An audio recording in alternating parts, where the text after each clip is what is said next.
Hey, what's going on? So for today, I wanted to talk a little bit about the engine that's in the LeMans. I really haven't done a condensed update to talk about the specs that went into that engine and why I opted to build it the way I did.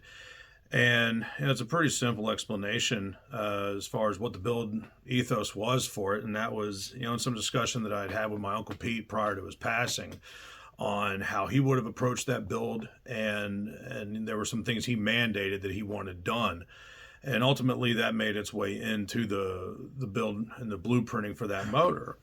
So the car originally came equipped with a Pontiac 326 V8. It was a 2-barrel option, so it was not the high output version, and that's fine. The car did have the original Rochester 2-barrel on it when we got it.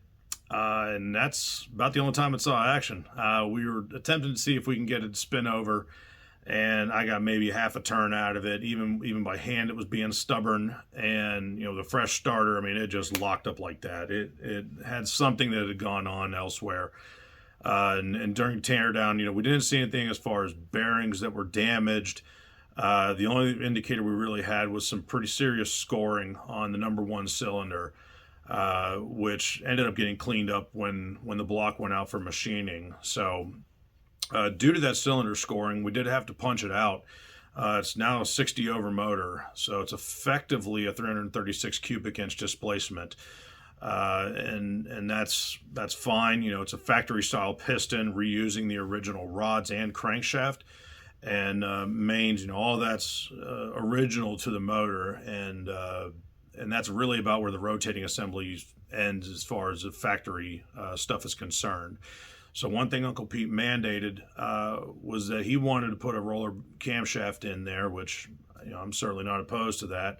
And so that's what we did. We ended up going with a comp series. I think it was a Thumper series. I'd have the specs somewhere else that I had to pull for it, but I'll probably put those in the description for the posterity's sake. But real nice setup, a full valve train that goes with it and all the correct push rod length, and made sure all that's up to snuff. But where this engine kind of deviates a little bit is going into the head setup. It's still an original iron head, just not using the original 326 heads, and I forget the series heads that were on it at the time, but currently, it's running heads off of a 1970 400 block. They're small chamber 72cc heads, small valve heads at that. So the mentality being, and this is in line with most Pontiac builds, the Pontiacs are meant to run from port velocity. That's how they're designed. And so using that approach, it's a smaller combustion chamber, but that supports the required static compression needs for that camshaft of needing to meet 11-to-1. And so all the math checks out on that. And as far as operation goes, it's running well enough. I need to dial in the ignition timing on it and get it really zeroed in. But for now, there's no signs of detonation, spark knock, anything of that sort. And like most good V8s at that time, it runs a little on the rich side. So this engine was put together a couple years ago, and my best friend was able to help me with that and provide some good verification, on making sure everything fit correctly and push rod geometry was on point. And it's shown that it's at least been a fairly capable motor up to this point. We abandoned the original 8-bolt style timing cover and water pump setup and updated everything to, I believe it was the 1968 and upward 11-bolt style water pump and timing cover. So that kind of changed some of the pulley drives and things like that we changed all that whenever we switched over to the March pulley system. But we kept it V-belt instead of going serpentine. It's just fun trying to get tension set up on those kind of things. But that's kind of the way I wanted this engine to be. I wanted it to, really go back to that time of how it was to operate these kind of cars. And that's why we're still carbureted. And yes, we're not running the original Rochester 2-barrel. Now we're running a Quadjet 750 because I'm a glutton for punishment. But again, that quadrijet was something that my uncle wanted to make sure that was put into the build. Granted, he's no longer with us to be able to help me effectively tune it, but we'll get there. And again, it's really about maintaining the ethos of what this car is supposed to be. So one of the immediate challenges I faced with the build was with the push rods, actually. So I knew the geometry was correct. I knew that everything was functioning, at least during hand turning. Everything moved correctly. The lash was appropriate. Everything was where it needed to be at. But during initial camshaft break-in, motor kept shutting off. I'd hear this pinging noise, and then it would just choke out.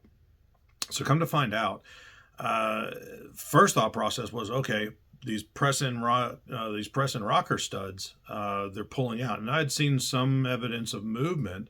So immediately, stopped that process, pulled the heads, took them over to Tommy Goza in Ackworth, and he removed the old pressed-in studs, cut the threads for threaded-in rocker studs, epoxied them in place, and did a fantastic job. Got them turned around super fast. So we got the heads put back on the car, got everything reassembled, went right back to running it, and I was getting a little bit more run time out of it. But then I'd start hearing this same clanking noise, and then right before it would shut off, pull the valve covers once again. Rockers have thrown off. The push rods, they've not ejected, but they're not where they're supposed to be. They're still in the hole, but they're not lined up. So I put two and two together at that point and figured out that I needed to get some push rod guides.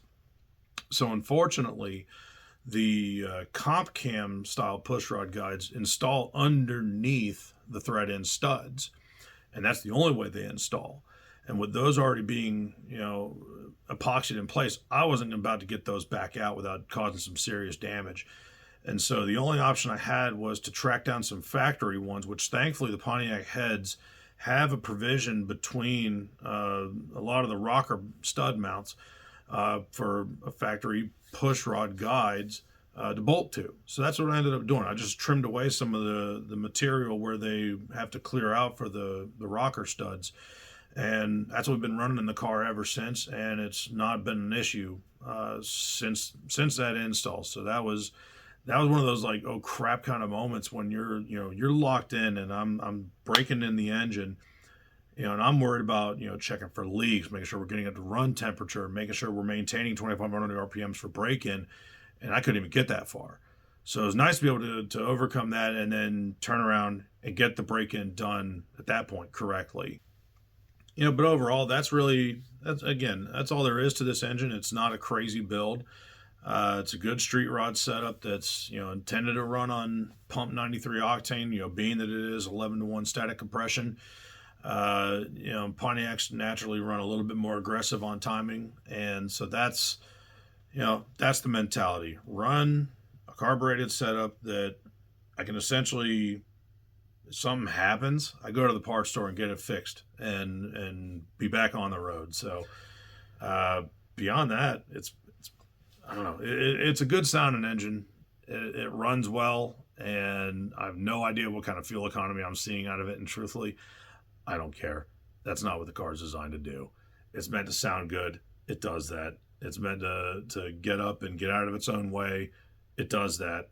It doesn't pull the front tires off the ground and launching. Doesn't hop a Coke can. But, maybe we'll get there one day with the next build. But for now, this little 326, she's doing exactly what she needs to do.